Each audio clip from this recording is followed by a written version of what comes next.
Ídolos en el corazón. Primera de Juan, capítulo 5, versículo 21. ALOE. Grupo Mateo 5:14. Este libro está publicado bajo concepto de dominio público y no pretende obtener ingresos por su distribución y difusión. Queremos rescatar libros clásicos con un mensaje cristiano que se encuentran olvidados y/o inaccesibles en el lenguaje español. www.mateo514.org. Prólogo. Dios nos pide que apartemos de los ídolos, pero con qué facilidad inundan nuestro corazón y muchas veces sin darnos cuenta. Esta es una historia que habla precisamente del cuidado que debemos de tener de no permitir ídolos en el corazón. Hijitos, guardaos de los ídolos. Amén. Primera de Juan 5:21. Capítulo 1. La llegada. Mis queridas niñas, en verdad puedo comprender lo que sienten, dijo Lady Selina Mountjoy, con un tono de simpatía. Es difícil tener que dar la bienvenida a una extraña en su hogar, verla ocupar el lugar que una vez perteneció a su querida madre fallecida. No es tanto eso, interrumpió Arabella con cierta brusquedad, sino que... Lo entiendo perfectamente, dijo Lady Selina con un expresivo movimiento de cabeza. Si su querido papá hubiera elegido de otra manera a alguien que ustedes conocieran, valoraran, en quien pudieran confiar, alguien, en resumen, del mismo nivel social que su madre, a quien pudiera considerar como una segunda madre, habría sido muy distinto. Pero la huérfana de un médico rural tan joven, tan inexperta, ponerla al frente de un hogar como este... no debería hablar así. Por supuesto que su querido papá ha elegido muy bien, con mucha sabiduría. No hay duda de que la señora Effingham es una criatura encantadora. Y la dama se recostó en su silla acolchada, cruzó las manos y miró el fuego con aire de meditación melancólica.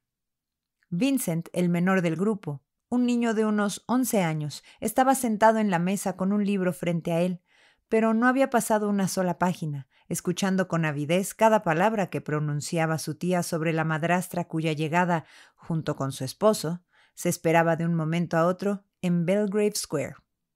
Era un niño despierto e inteligente, en cuyos ojos azules se reflejaban, como en un espejo, todas las emociones que pasaban por su interior, fueran buenas o malas. La expresión de esos ojos no era ni amable ni gentil cuando dijo de repente: ¿No nos dijo usted que su abuela era francesa? Detesto todo lo francés. Su propio nombre, Clemence, es francés. Observó Louisa, la menor de las dos chicas que, con sus bordados en las manos, estaban sentadas frente al fuego con los pies sobre el guardafuegos brillante, buscando calor, ya que era noviembre y hacía frío. Sí, suspiró Lady Selina, es cierto, su abuela fue una refugiada francesa. Por supuesto que católica, y no hay duda de que su descendiente tiene algo de esos errores romanos. No es culpa suya, pobre criatura. Ella no es católica, dijo Vincent rápidamente. ¿No recuerdan que papá dijo que era muy amiga del pastor de Stoneby y que lo ayudaba en las escuelas y con los pobres? Él no habría permitido que una papista hiciera eso. Querido niño, respondió Lady Selina, avivando el fuego con languidez, nunca imaginé que su papá se casaría con alguien que fuera abiertamente papista. Pero pueden estar seguros, habrá una inclinación peligrosa. Tendremos que estar alerta. Hay una tendencia natural en el corazón humano hacia la idolatría. En cuanto a que ayudaba al señor Grey, eso era muy natural en verdad. Quería hacer amigos y probablemente el pastor y su esposa eran sus únicos vecinos. Además, en un lugar rural y aburrido, hay tan poca ocupación que las jovencitas se dedican a visitar a los necesitados para no morirse de aburrimiento. ¡Oh! Exclamó Louisa. Después de una vida tan lúgubre, ¿qué cambio será para ella venir a Londres? ¿Cuánto disfrutará de todas sus diversiones? Espero que le encante la ópera tanto como a mí, y que desde el inicio hasta el final de la semana no tengamos que sufrir la penitencia de una velada en casa, salvo cuando recibimos visitas. Puedo perdonarle cualquier cosa menos que sea aburrida, sobria y solemne. «¡Niña atolondrada!», musitó Lady Selina, levantando un dedo con una sonrisa afectada. Necesitas con urgencia a alguien que te ponga en orden, alguien que te lleve las riendas con una mano más firme de la que tu pobre tía indulgente ha tenido jamás. «Llevar las riendas», repitió Arabella con orgullosa indignación, mientras el rubor le subía al rostro. «Espero que la señora Effingham no intente algo así con nosotras. Solo hay 5 años de diferencia entre su edad y la mía, y en cuanto a conocimiento del mundo, supongo que la diferencia va en sentido contrario. No tengo intención de ser gobernada por la hija de un boticario». «Ni yo», repitió Vincent cerrando su libro y uniéndose a sus hermanas junto al fuego. «Pequeños rebeldes, qué vergüenza», dijo su tía con una sonrisa que contradecía sus palabras. Lady Selina veía que había logrado su propósito. Había sembrado prejuicios en las mentes de los hijos de su hermana contra la joven esposa de su padre. Había creado una especie de partido en contra de Clemence dentro del hogar que estaba a punto de entrar como su nueva dueña. Arabella, Louisa y su hermano estarían atentos para encontrar defectos en el carácter, las maneras y la educación de su madrastra. La verían como una usurpadora, y cualquier manifestación de autoridad de su parte sería interpretada como una invasión de sus derechos, más que como un gesto de cariño de alguien que deseaba unirse a ellos con un lazo tierno y cercano. Quizá no era sorprendente que Lady Selina contemplara con poca satisfacción un matrimonio que la destronaba de la posición que había ocupado durante 7 años en casa del señor Effingham. Lady Selina había disfrutado más de los lujos de la vida y los placeres de la sociedad en casa de su cuñado, de lo que su modesto capital de 10,000 libras le habría permitido en cualquier otro lugar. Para Vincent Effingham era una satisfacción tener al frente de su hogar una dama de posición e inteligencia que supervisara en general la educación de sus 3 hijos huérfanos de madre. ¿Qué tan capacitada estaba Lady Selina para hacer justicia a esa responsabilidad? Es otra cuestión. Era alguien que pasaba bien ante el mundo cuando se le veía sola bajo la luz de las velas, una mujer a la que se le aplicaban epítetos como una mujer sensata, una criatura encantadora y una compañía muy deseable. Lady Selina había adquirido la reputación de sensatez entre quienes compartían sus opiniones por su habilidad de evitar todo asunto teológico. Su religión, si es que podía llamarse así, era de lo más simple y cómoda. Para ella, el camino al cielo era tan ancho que sus límites apenas se distinguían. Por supuesto, cumplía con las formas porque así lo exigía la sociedad. Incluso tenía unas 6 frases religiosas listas para usar frente a clérigos o visitantes piadosos, que desaparecían en cuanto ellos se marchaban. Esas frases quizá le daban la seguridad de que su estado espiritual era perfectamente estable. Cualquier entusiasmo sobre el más allá le parecía una tontería infantil. Podía entender el interés de un político por su partido, de un terrateniente por su propiedad, de una dama por ascender un peldaño en la escala social, pero el anhelo del alma inmortal por paz, perdón y pureza le era completamente ajeno. Lady Selina vestía su religión como su capa. Era elegante, a la moda y cómoda, y podía quitarla en cualquier momento si causaba la menor incomodidad. Y era llamada una criatura encantadora, por quienes se dejaban ganar por su trato pulido y sus modales corteses. Tenía el arte de criticar sin parecerlo. Rara vez expresaba una opinión negativa de forma directa, pero un leve elogio, una compasiva lástima, una inclinación de cabeza, un tono vacilante o un suspiro suave decían más que una dura condena. Ninguno de sus golpes era directo. Nunca parecía apuntar, pero siempre daba en el blanco con elegancia. Tenía un orgullo secreto en su habilidad para influenciar a otros, sin considerar que su arte no era más que malicia disfrazada de sutileza.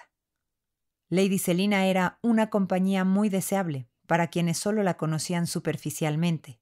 Su amabilidad era como el tinte azul de las montañas lejanas, que desaparece al acercarse.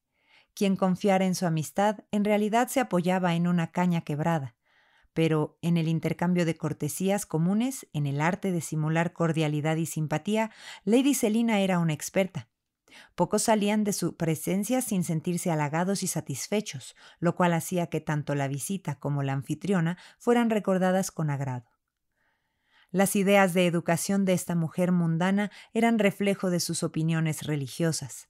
Para ella el objetivo principal en la vida era brillar en sociedad, y consideraba completa la educación de los jóvenes en la medida en que fueran preparados para lograr ese objetivo.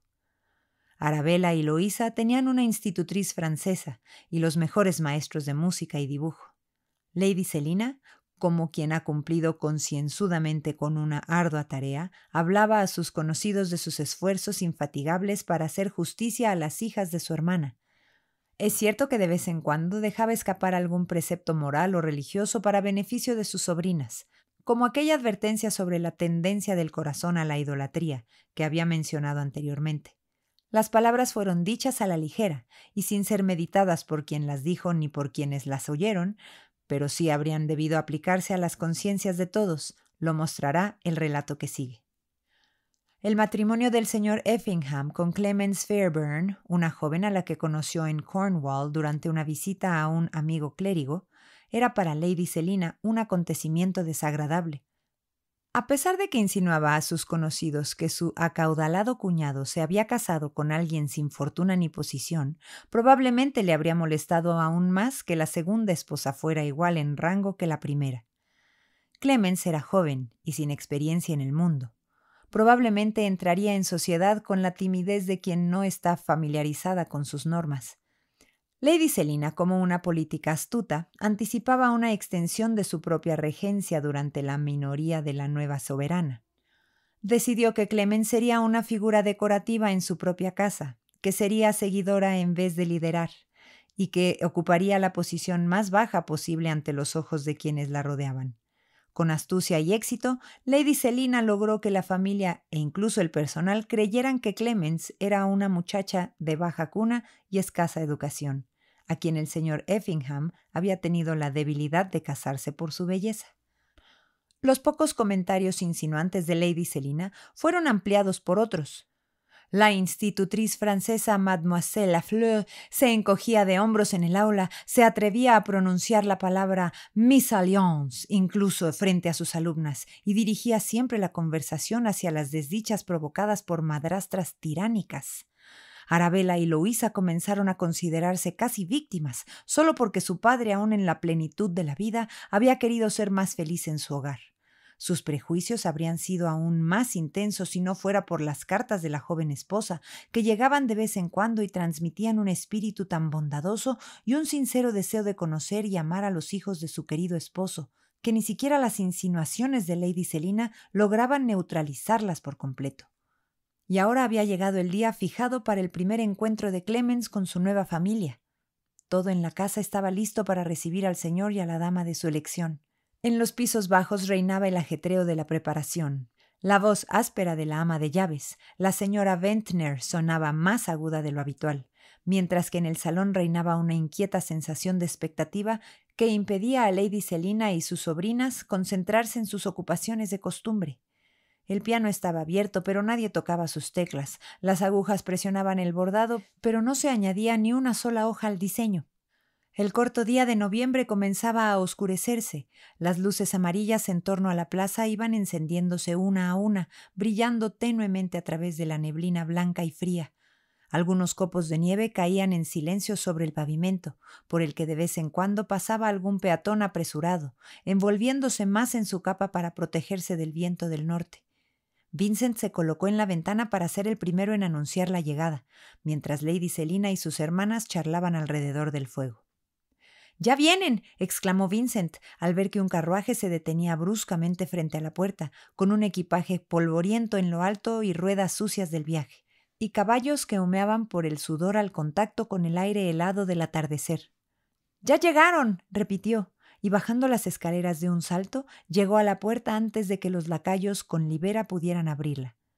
Las damas lo siguieron más lentamente, pero la curiosidad pudo más que la dignidad de Loísa, quien bajó ligera los amplios escalones y encontró a Vincent recibiendo con un afectuoso abrazo a quien deseaba, de corazón, encontrar en él un verdadero hijo.